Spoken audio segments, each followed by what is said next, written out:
Cuando hablamos del sistema muscular, tenemos que recordar que el sistema muscular es el que da sostén, soporte, postura y movimiento al cuerpo.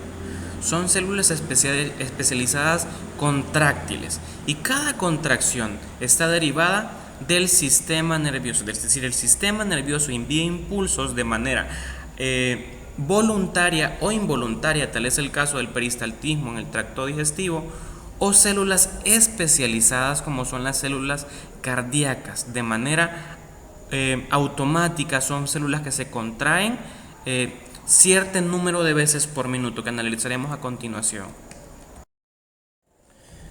Haciendo un análisis sobre la definición anatómica de los músculos, tenemos que entender que los músculos son parte del sistema muscular, siendo las células de este sistema las células musculares, que a menudo son denominadas fibras musculares, debido a su forma alargada y estrecha en un estado de relajación.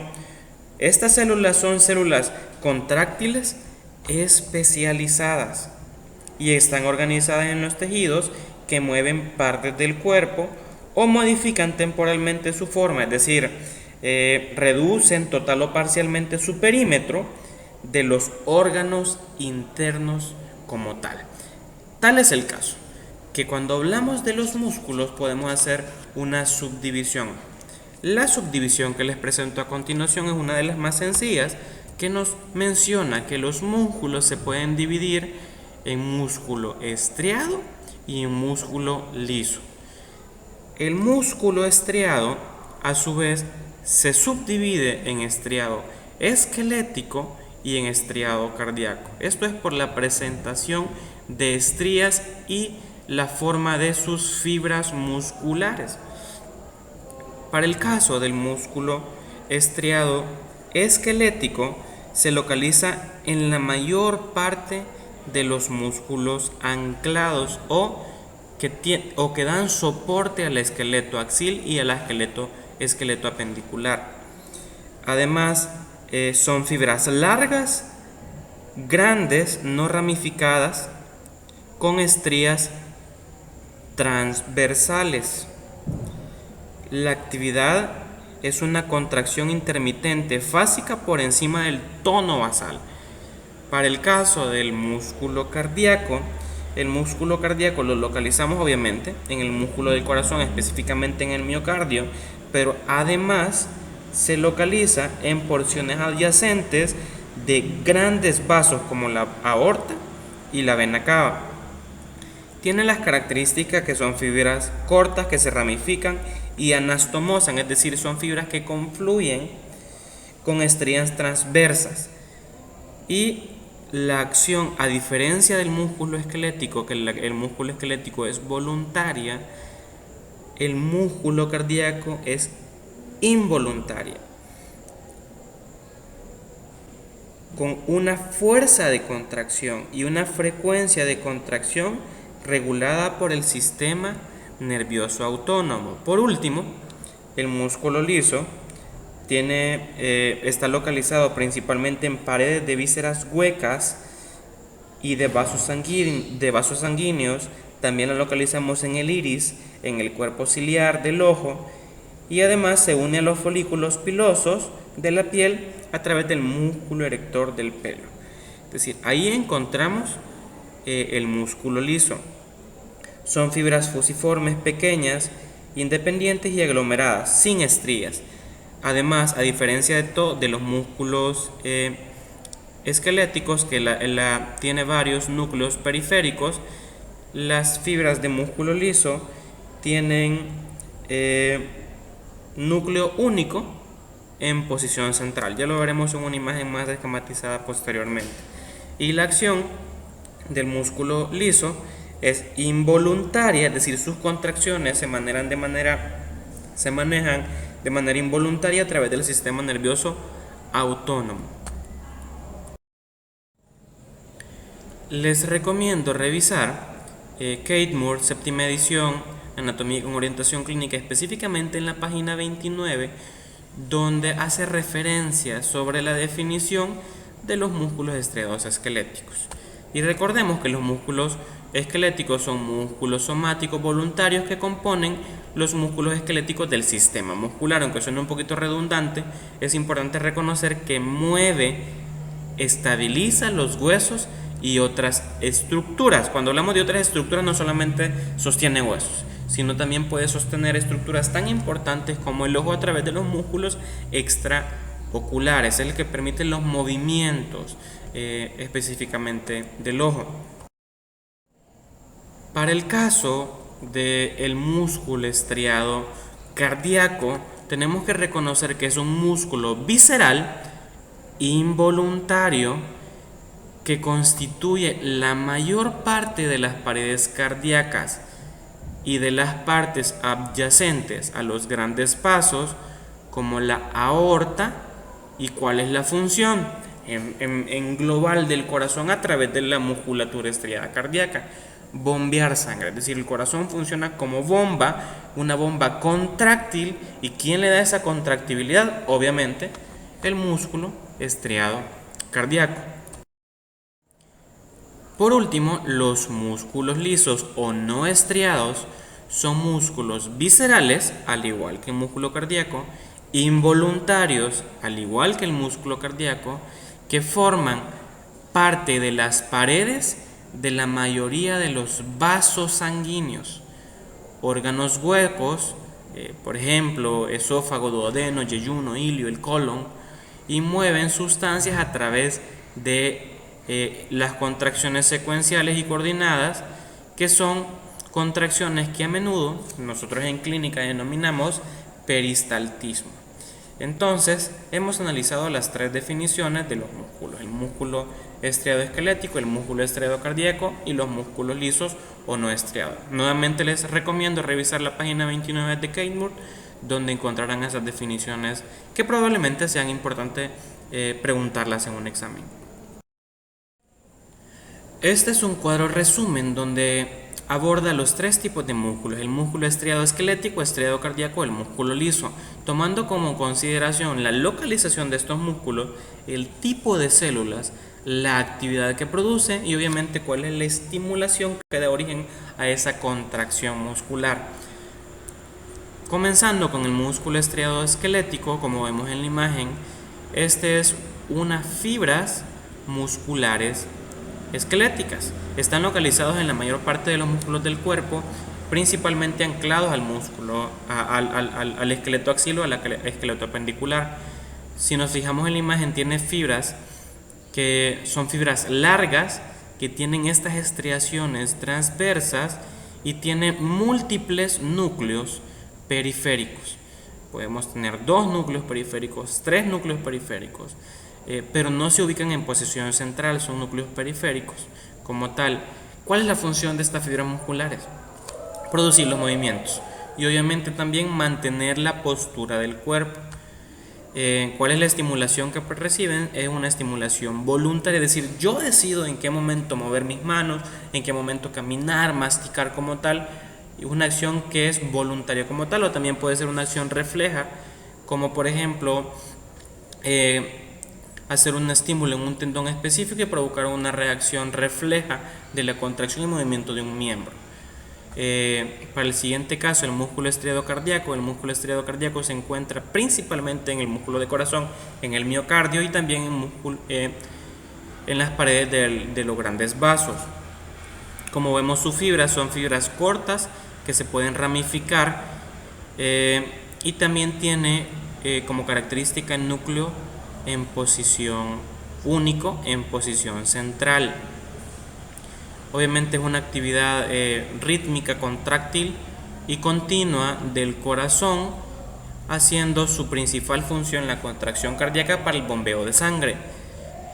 Además, recordemos que es una estimulación involuntaria, es decir, yo no decido en este momento, voy a detener mi corazón. No, es una estimulación a través del sistema nervioso autónomo, que constantemente nuestro corazón está latiendo una serie de contracciones por minuto para mantener la homeostasis en el cuerpo.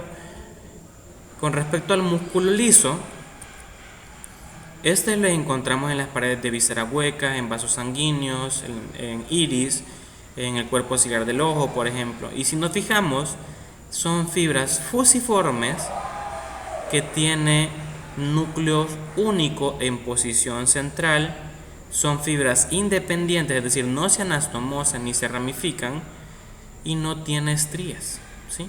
Si nos fijamos las estrías que tienen el músculo cardíaco y el músculo estriado como tal esquelético, no, el músculo liso no posee estrías.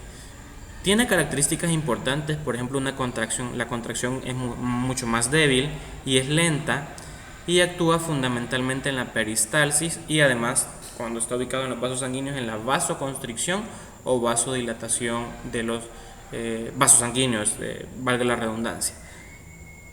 Obviamente es una estimulación involuntaria.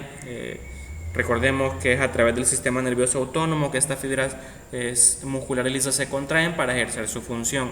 Les recomiendo, este es un resumen tomado de la tabla 1.1 en la página 30 de Kate Moore, séptima edición. Hablando sobre las relaciones del músculo esquelético con el tejido conectivo, tenemos que analizar que el tejido conectivo está rodeando cada uno de los componentes que forman al músculo, pero podemos analizarlo desde la célula principal, que son las miofibrillas, que están rodeadas por el sarcolema, que en este esquema no está representado, o cada fibra muscular que está rodeado por el endomisio, cada fascículo que está formado por diferentes paquetes de fibras musculares, que está rodeado por un tejido conectivo llamado perimisio, y cada músculo que está rodeado por el epimisio. Para tal caso, reconocemos al epimisio, que es el tejido conectivo denso y irregular que está cubriendo el músculo, el perimisio, que es el tejido denso irregular que está bordeando los fascículos musculares, y cada fibra muscular está siendo cubierta por el endomisio. Esta imagen es importante reconocerla y memorizarla, porque a través de esta podemos entender que el epimisio, el perimisio y el endomisio, cuando la fibra muscular termina, existe una extensión del epi, peri y endomisio, lo que llega a formar lo que conocemos como los tendones musculares. Es decir, los tendones musculares son extensiones principalmente de endomisio, perimisio y epimisio. Esta imagen también me ha gustado porque también podemos analizar cada uno de los componentes y además analizar el tendón, que recordemos que tenemos un tendón de inserción donde terminan las fibras musculares, y el epimisio, perimisio y endomisio se continúan como tendón muscular, ¿sí? Igual podemos analizar el epimisio, el perimisio rodeando los fascículos y el endomisio como tal, ¿verdad?, que está bordeando cada fibra muscular. Las miofibrillas están rodeadas por el sarcolema, ¿verdad? Entonces aquí tenemos las relaciones del músculo esquelético con el tejido conectivo que analizamos anteriormente. Al hablar del origen e inserción de un músculo, tenemos que entender que por cada contracción muscular el músculo se acorta, y en este proceso una de sus dos inserciones permanece inmóvil y otra es la que le da el movimiento como tal al músculo. En tal sentido, la inserción fija se le denomina origen y la inserción móvil se le denomina inserción. Como un ejercicio quisiera que analizáramos uno de los músculos, que es el músculo temporal, que es un músculo ancho, en forma de abanico y está ubicado en el costado de la cabeza. Cubre gran parte de los huesos parietal y temporal. Y además es importante porque es uno de los principales músculos de la masticación.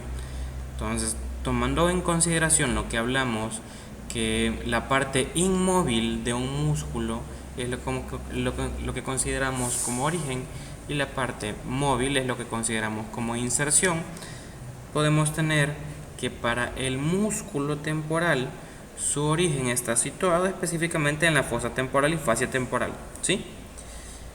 Y su inserción está a nivel de la apófisis coronoides y rama anterior de la mandíbula. Por eso vemos que al contraerse el músculo temporal, la mandíbula asciende. Al relajarse, la mandíbula desciende. Entonces, haciendo un poquito de análisis sobre el origen e inserción de un músculo, específicamente el músculo temporal. Con respecto a la clasificación de los músculos esqueléticos, existe una vasta cantidad de clasificaciones que van desde su forma, su función, el tamaño, el número de vientres, la localización, la posición, el origen, inserción, la situación, la orientación con sus fibras. Sin embargo, la que les presento a continuación es una de las más sencillas.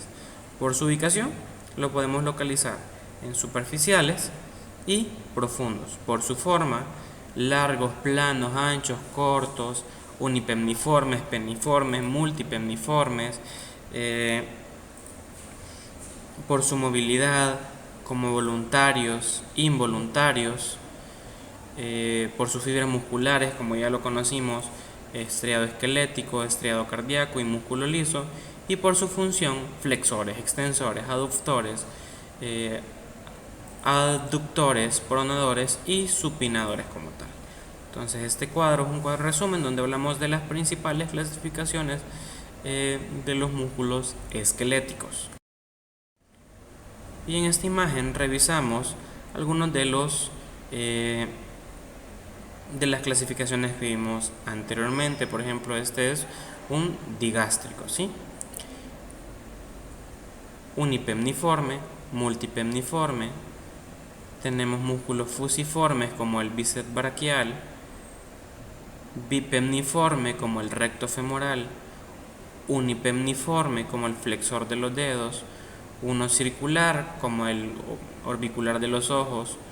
Entonces podemos ver que tenemos gran cantidad de músculos y cada uno de estos músculos los podemos clasificar por sus formas. Para el caso de las funciones, en este video podemos analizar que los movimientos están estrechamente relacionados. De los movimientos más importantes que le presento es la flexión y la extensión muscular, además de la abducción y la aducción, ¿sí? Entonces ya vemos dos: flexión, extensión, abducción y aducción. Además, una rotación interna y la rotación externa. Cada uno de estos músculos realiza estas funciones específicas. Por último, tenemos que definir qué es la fascia. Y la fascia son elementos que envuelven, compactan y aíslan a las estructuras profundas del cuerpo. Están ubicados bajo el tejido subcutáneo, en la base superficial y en planos profundos como la fascia profunda. Pueden establecer un poquito más de lectura en la página 16 de Kate Moore. Y no es lo mismo leerlo que verlo. Entonces les presento a continuación estas fibras que son de tejido conectivo denso y regular, que es amarillo nacarado, que están rodeando y envolviendo al músculo. Específicamente son la denominada fascia. Y haciendo un resumen específicamente sobre la disposición de la fascia superficial y profunda y sus funciones, recordemos que la fascia puede llegar a formar compartimentos. Para tal caso, en este corte transverso de muslo encontramos un compartimento posterior, un compartimento medial, ¿sí? Y un compartimento anterior. Tomando como ejemplo el compartimento posterior, encontramos que este compartimento delimitado por esta fascia que forma tabiques, que puede llegar a insertarse hasta hueso, es importante porque hace que se aglomeren paquetes musculares. Para tal caso encontramos el bíceps femoral, el semitendinoso y el semimembranoso como parte de los músculos encontrados en el compartimento posterior. Al igual en el resto de compartimentos, es importante porque cada uno de los compartimentos tiene su drenaje, tiene su irrigación y su inervación especializada. Por último, quisiera hacer un énfasis sobre la estratigrafía del cuerpo humano en esta animación, donde encontramos que detrás de la piel podemos nosotros hacer disección y por estratos ir analizando cada una de las estructuras. Es decir, el cuerpo humano no es un solo estrato, sino son capas de tejidos, que no solamente es tejido muscular, son capas de tejido que pueden ir desde tejido piel, con sus 3 capas, epidermis, dermis, tejido celular subcutáneo, fascia, músculo, hasta llegar a las vísceras. Tan importante es entender esto porque al momento que ustedes revisen el cadáver en los laboratorios, va a ser importante que por cada sección o movimiento que ustedes hagan, van a ir desde la piel hasta las profundidades del cuerpo humano. Entonces, eso es parte de la estratigrafía del cuerpo humano. Y haciendo un ejemplo sobre la composición estratigráfica del cuerpo humano, les muestro una de las paredes que están muy bien delimitadas y descritas en los libros, que es la pared abdominal, que son específicamente 6 capas, que están a continuación en los estratos profundos de la piel, que va desde la piel, fascia superficial, fascia profunda, los músculos, la fascia transversal, la grasa extraperitoneal, hasta llegar al peritoneo parietal. Entonces, en todas estas capas son las que conforman los estratos hasta llegar a cavidad abdominal, que es más o menos lo que tenemos acá. Fascia superficial, fascia profunda, músculos, la fascia transversal, grasa extraperitoneal, hasta llegar a la cavidad abdominal como tal, peritoneo parietal. Y con esto hemos hecho un resumen de una estratigrafía de una pared corporal, específicamente la pared abdominal, piel, fascia superficial, fascia profunda, los músculos, fascia transversal, grasa extraperitoneal hasta llegar al peritoneo parietal. Entonces, en este sentido, la estratigrafía es importante porque nos permite delimitar cada una de las estructuras que conforman una pared o cavidad. Culminando con esto, hemos finalizado el tema. Espero que haya sido comprendido, y si en algunos puntos creen que hayan sido o no lo hayan alcanzado la comprensión al 100%, pueden retroceder el video hasta el punto donde lo encuentran y repasar las veces que sea necesaria hasta que la comprensión haya sido la máxima. La bibliografía que utilizamos para la presentación es Moore, Anatomía con Orientación Clínica, la 7ª edición. También les dejo algunos libros de consulta que pueden servirles como referencia y ampliar el contenido, y además algunos atlas que podrían ser de utilidad. Yo les recomiendo el Atlas de Netter, la 5ª edición en español, y además podrían utilizar Visible Body, que es un atlas interactivo digital, o Essential Anatomy, que serían algunos de los atlas que recomiendo para la comprensión óptima de los temas. Muchas gracias.